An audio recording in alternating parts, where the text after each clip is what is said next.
आजकल जहां जाओ हर ओर लटके हुए चेहरे और मायूस लोग ही मिल रहे हैं। सब के सब परेशान हैं। मार्केट में लगातार घाटा जो हो रहा है, सेविंग्स डूब रही हैं, महीने दर महीने लगाए हुए पैसे, मुनाफा तो भूल जाइए, बड़ा नुकसान झेल रहे हैं लोग। सच भी है, भारत का शेयर मार्केट लगातार 5 से 6 महीने से गिर रहा है और 1996 के बाद इतना लंबा गिरने का क्रम पहली बार हुआ है। पिछले 30 साल की इस रिकॉर्ड तोड़ गिरावट में यह भी सच है कि सबसे ज्यादा नुकसान आम आदमी का और खासतौर से मध्यम वर्ग का हुआ है। वैसे तो मोदी सरकार खूब मार्केट खेलती थी, बेरोजगारी, महंगाई, आर्थिक असमानता, ऐसे कोई भी मुद्दे उठाओ मार्केट का नाम लेने लगते थे। प्रधानमंत्री और गृह मंत्री तो शेयर मार्केट में इन्वेस्ट करने की ऐसे टिप्स और राय देते थे जैसे कोई ब्रोकरेज हाउस चला रहे हो। लेकिन अब जब शेयर मार्केट धड़ाधड़ गिरे जा रहा है और थमने का नाम नहीं ले रहा है तो विशुद्ध सुई टपक सन्नाटा है।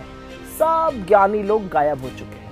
आज भारत का स्टॉक मार्केट दुनिया के सबसे खराब प्रदर्शन करने वाले मार्केट की सूची में शामिल है और हमारी करेंसी रुपया दुनिया की सबसे ज्यादा गिरने वाली करेंसी है। दिल थाम के बैठिएगा, 95 लाख करोड़ रुपए स्वाहा हुए हैं इस मार्केट में। बिल्कुल सही सुना आपने कि पिछले 5 महीने में करीब 95 लाख करोड़ रुपए इस मार्केट ने निगल लिए। और एक बात, जैसा कि मैंने कहा, शेयर बाजार के गिरने पर नुकसान तो छोटे निवेशकों का ही होता है। बड़े स्टॉक ब्रोकर्स माला माल हो जाते हैं, चाहे मार्केट चढ़े चाहे मार्केट गिरे, वो मोटी रकम पीटते हैं। अब सवाल यह है कि विदेशी निवेशकों का मुंह क्यों भंग हो रहा है। फॉरेन इंस्टीट्यूशनल इन्वेस्टर्स, खूब झुंझुना बजाया जाता था इनका। ये विदेशी निवेशक सितंबर से लेकर अब तक करीब 1,67,000 करोड़ रुपए मार्केट से निकाल चुके हैं, भारत के मार्केट से।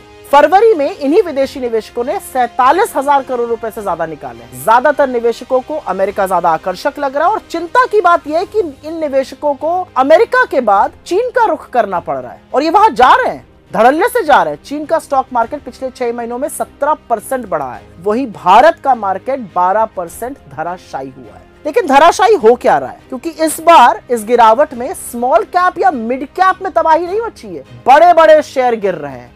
SBI जैसा शेयर एक साल में अपने सबसे निचले स्तर पर है, 52 वीक लो जिसको कहा जाता है। तो सवाल तो पूछा जाएगा कि मार्केट क्यों गिर रहा है। इसका बड़ा कारण है डोनाल्ड ट्रंप का खुलेआम भारत को धमकाना कि मैं रेसिप्रोकल टैरिफ लगाऊंगा। इससे वैश्विक ट्रेड में और निवेशकों में एक डर का माहौल बन गया है। और एक बात यह भी सच है कि बजाय इसका प्रतिरोध करने के, विरोध जताने के, मोदी जी तो मागा मीगा मेगा करने में व्यस्त थे।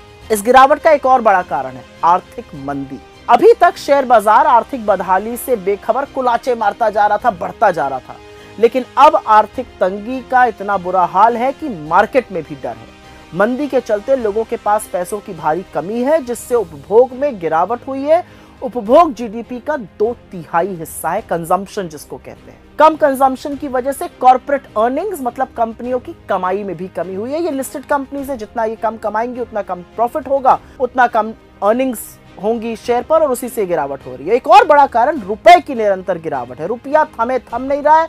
डॉलर के मुकाबले रुपया दुनिया में सबसे ज्यादा गिरने वाली करेंसी है, एटलीस्ट एशिया में। अडानी जी का भी हाथ है शेयर बाजार की इस दहशत में, क्योंकि निवेशकों को यह संशय है कि जब अडानी का महाघोटाला सामने आया तो मोदी सरकार ने आंखें मूंद ली।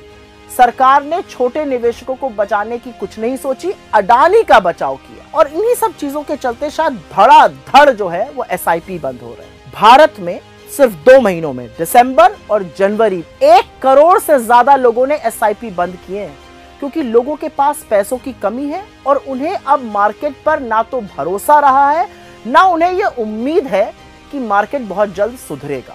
पर क्या सरकार परेशान है? बिल्कुल नहीं। उनके कान पे जूं नहीं रेंग रही है, उनको फर्क ही नहीं पड़ता है। बस बदकही छटवा लो इन लोगों से, विकसित भारत का झुंझुना बजाएंगे। लेकिन 22 सालों में हर साल 8% ग्रोथ कैसे आएगी, इस पर कोई चर्चा नहीं, कोई बहस नहीं होगी। बड़ी बड़ी बातें करना, खोखले वादे, खोखले दावे भरना, जुमले बोलने की बुरी आदत है मोदी जी को। स्टॉक खरीदने की तो खूब बात करते थे, आज मौन क्यों साध लिया है? 6 महीने से लगातार गिर रहे बाजार में छोटे इन्वेस्टर को बचाने के लिए क्या सरकार के पास कोई योजना है या नहीं है? सवाल आज इस बात का है, सवाल आज इस बात का।